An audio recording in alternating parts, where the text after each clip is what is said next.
I'm with Caelin, the Slipknot Museum curator, ready to speak to us from within the museum warehouse all about what we can expect for the 2025 installment. Caelin, welcome. Thank you so much. Yes, I thought it would be really great for fans to see inside the Slip. It's not just a museum. This is actually Slipknot's warehouse. So I'm in an undisclosed location in California, and everything behind me, if you just take, I'm just going to turn it a little bit so you can kind of just see, this is all belongs to Slipknot. And this is maybe only about a quarter. We have two rigs that are currently out. So usually this warehouse is packed with all the staging, equipment, everything. So I thought it would be great for the fans to get a true behind the scenes and do this interview from the warehouse where I get to pull all the stuff for the museum. So cool. So this is not just the museum items, the legacy items. This is an actively working warehouse Yes. where all their staging and gear is kept. That's insane. Yes, this is never before seen. So enjoy. This is as good as you can get. I am in an active warehouse and I'm not wearing steel toe shoes. I'm wearing thongs and the warehouse manager is he's flipping out a bit, but I said I had to do these interviews. So we're just gonna roll with it because, Slipknot, right? Yeah, I mean, I won't tell if you won't. So Thanks. I mean, I'm so fascinated. I know that I don't know how much you can move around, but I would love for you to kind of give us a tour from like what we can actually see on screen. Is there anything you can kind of point out to us at all? I mean, yeah, let me just walk. Okay, I'm gonna try and do this really gently. So I'm just gonna see. So this is like all of it. It goes, I mean, you can see it literally goes up to the ceiling. But like here is two. So these are some of the wardrobe. So these are active wardrobe cases. And then like hampers and a lot of just like stuff. There's some cubbies back there that belong to the band. There's all kinds of equipment. There is stuff here literally from 1999. So while it is a treasure trove, it is also a treasure hunt sometimes. But our warehouse manager is phenomenal. Our production manager is almost psychic. You can ask him where that flag is from that one year, and he's able to find it. So let me just give you this too.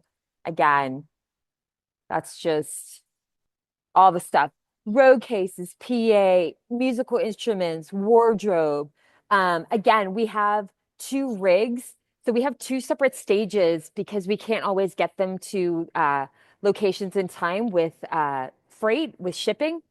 So we have massive sets now that normally occupy this. So of course, like one is in Australia and one came from South America. So again, it's usually a lot more full than this, if you can even imagine. That's so interesting because I always personally wondered about staging and how logistically you get stages in between. I mean, Australia's hard enough with the vast distance between cities. I mean, do you have an insight into how these stages actually travel within countries or overseas? Yeah, so I mean, we do travel with a lot. There are instances where we do have to use some local staging, but so we did South America at the end of October, beginning of November, and as soon as we were done that show, we put everything on ships and sent it to Australia immediately. And what's interesting to me is like routing, like which direction it goes to get places quicker. And then, of course, like some of it is air freight, so you have to create these massive pallets with these huge nets and there's a lot of different, I've had to learn myself just with sending the museum around the world. I've had to learn that whole shipping world, like freight, carne, manifests, customs, and all those like little things that basically help us get all the individual items to where they need to go. And I had a very, interesting experience at 2 o'clock in the morning in Chile, where the customs agent told me I was trying to throw out some old things that we were no longer needing in the museum. And the customs agent told me that anything you bring into Chile, you have to bring it out.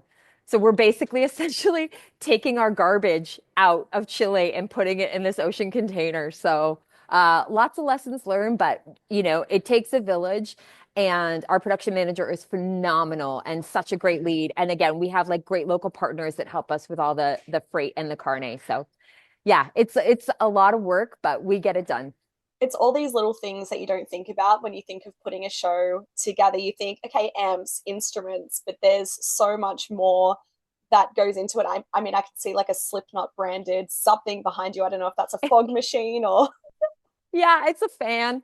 That's why I wanted to do it here because I think we talk about the museum, and of course I love to talk about the museum, but I also kind of wanted to give you a behind the scenes, just to give you a visual of like where it comes from, what it takes, so that when you do see the museum or you do see the show, you're like, wow, there were all these steps that it took to get to this point.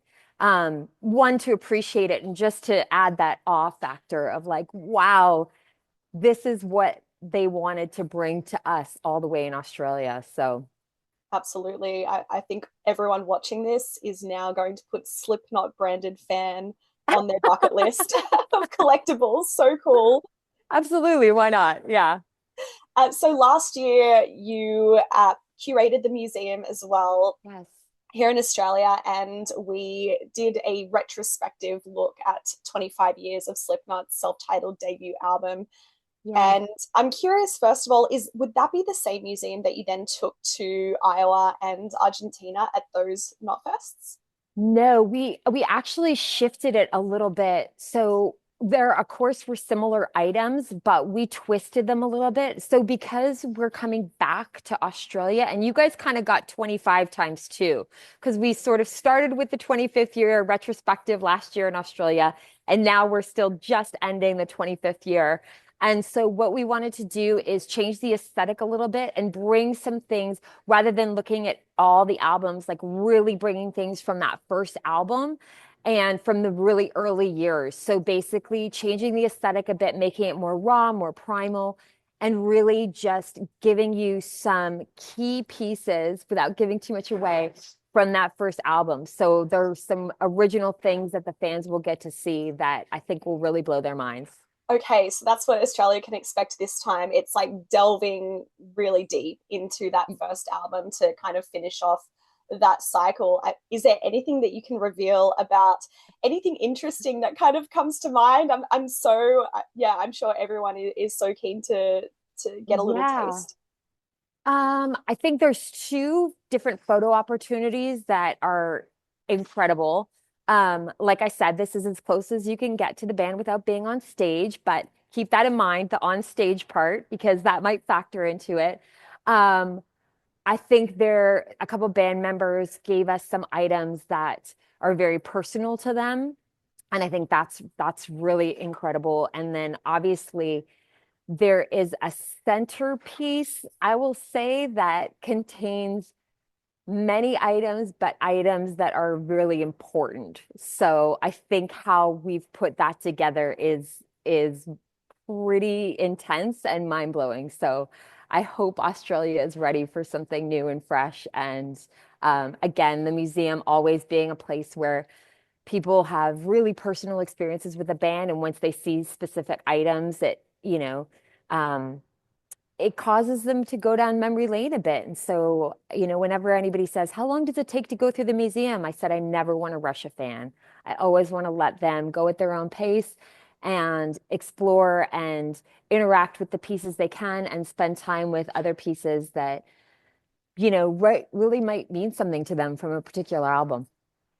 One of the things that I loved about the museum last year was that ability to interact with a lot of the items. And the piece that was my personal favorite would probably be that road case that had all the band members' names on it. And you can actually pull out the drawers, and it's a real road case, exactly what you're seeing Oh, behind yeah. you. And it's got some, in personalized items from each of the band members. And it's so immersive in the way that you can pull out each of the drawers and what's going to be in each drawer. You've already mentioned photo opportunities, but will there be other interactive pieces included?